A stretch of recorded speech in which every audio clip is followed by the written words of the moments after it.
Welcome to Abhinav Bharat. నేను అరవింద్. పేద విద్యార్థుల ఆకలి తీర్చాల్సిన అధికారి ఆ విద్యార్థుల బువ్వలోనే వాటా వెతుక్కున్నాడు. హాస్టల్ మెస్ బిల్లులోనూ లంచం ఆశించిన ఒక అవినీతి తిమింగలం భాగవతం ఇప్పుడు శ్రీకాకుళం జిల్లాలో కలకలం రేపుతుంది. ఆ అవినీతి అధికారి ఎవరో కాదు, ఈయన ఒక బీసీ వెల్ఫేర్ హాస్టల్ అధికారిగా ఉన్నాడు. ఈయన యాక్చువల్గా వాళ్ళకి వస్తున్నటువంటి ఏదైతే బిల్స్ ఉంటాయో, వాళ్ళకి ఏదైతే మెస్ ఫుడ్ అకామిడేషన్స్ అంతా చూస్తుంటారో వాటిని అన్నింటినీ కూడా మానిటర్ చేయాల్సినటువంటి రెస్పాన్సిబిలిటీస్ ఈయనకుంటాయి. అయితే అందులోనే ఈయన అవినీతిని వెతుక్కున్నాడు. శ్రీకాకుళం జిల్లాలో ఓ అవినీతి అధికారి భాగవతం వెలుగులోకి అయితే వచ్చింది. నరసన్నపేట వెనుకబడిన తరగతుల సహాయ సంక్షేమ అధికారి బీసీ వెల్ఫేర్ ఆఫీసర్ గడ్డి బాల ముకుందరావు ఆయన నివాసాల్లో అవినీతి నిరోధక శాఖ ఏసీబీ అధికారులు నిన్న సోదాలైతే నిర్వహించడం జరిగింది. ఈ తనిఖీల్లో సుమారు 1,10,00,000 రూపాయలు విలువైన అక్రమాస్తులను గుర్తించినట్లు అధికారులు వెల్లడించారు.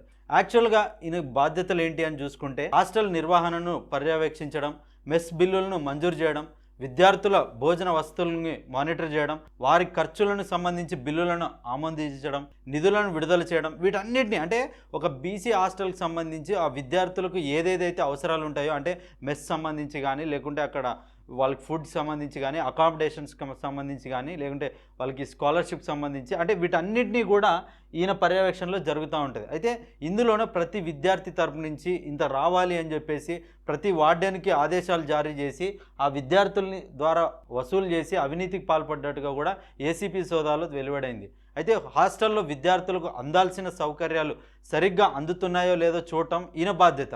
నిజానికి విద్యార్థుల సంక్షేమం కోసం పనిచేయాల్సిన ఈయన తన అధికారాన్ని అడ్డం పెట్టుకొని అక్రమాలకు పాల్పడ్డాడు. నరసన్నపేటతో పాటు సోంపేట విభాగానికి కూడా ఈయన ఇన్ఛార్జ్గా వ్యవహరిస్తున్నాడు. అయితే వసతి గృహాల మెస్ బిల్లులు మంజూరు చేయడానికి ప్రతి విద్యార్థి చొప్పున కొంత డబ్బును వార్డెన్ల నుంచి ఆయన లంచం వసూలు చేస్తున్నారన్న ఆరోపణలపై ఏసీబీకి ఫిర్యాదులు అందే. తద్వారానే ఈయనపై సోదాలు స్టార్ట్ చేయడం జరిగింది. అయితే సోదాలు స్టార్ట్ చేసిన తర్వాత అధికారులకు ఆశ్చర్యకరమైనటువంటి అవినీతిని బయటపడింది. అంటే దాదాపుగా ఒక సామాన్య అధికారి 1,10,00,000 రూపాయలు అక్రమ ఆస్తులు వెలువడినట్టు అధికారులు తెలిపారు. ఈ క్రమంలోనే ఈ ఏడాది జనవరి 28న అధికారులు ఆయన కార్యాలయంలో ఆకస్మిక తనిఖీలు అయితే చేపట్టారు. లెక్కల్లో చూపని 1,80,070 రూపాయలు నగదు అయితే పట్టుబడింది. ఆ తర్వాత వారికి ఇంకా అనుమానం పెద్దగా అయిపోయింది. ఆ అనుమానంతో ఆయన గృహాలు తర్వాత ఆయనకు సంబంధించినటువంటి ఆస్తులన్నింటినీ కూడా సోదా చేయడం జరిగింది.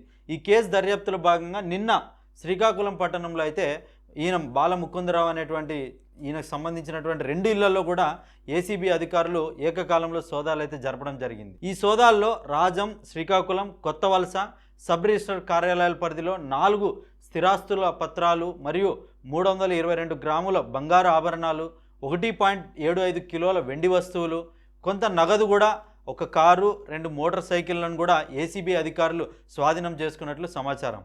అయితే స్వాధీనం చేసుకున్న ఆస్తుల మొత్తం విలువ చూసుకుంటే 1,10,00,000 రూపాయలు. అంటే 1,10,00,000 రూపాయలు ఈయన అవినీతికి పాల్పడ్డాడు. అంటే ఇప్పటి వరకు విచారణలో దొరికింది ఇంత అమౌంట్, ఇంకా విచారణ కొనసాగుతూనే ఉంది. ఇంకా ఎంత అవినీతి బయటపడుతుందో తెలియదు. అయితే ఈ కేసుపై దర్యాప్తు కొనసాగుతుందంటూ కూడా ఏసీబీ అధికారులు తెలిపారు.